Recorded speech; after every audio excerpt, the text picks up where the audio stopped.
modification of the KFMK angle guide.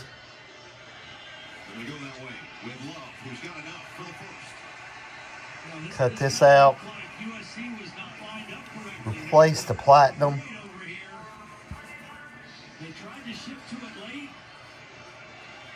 drilled holes in the angle guide, and then tapped it, bought screws at Ace Hardware, and it works perfect.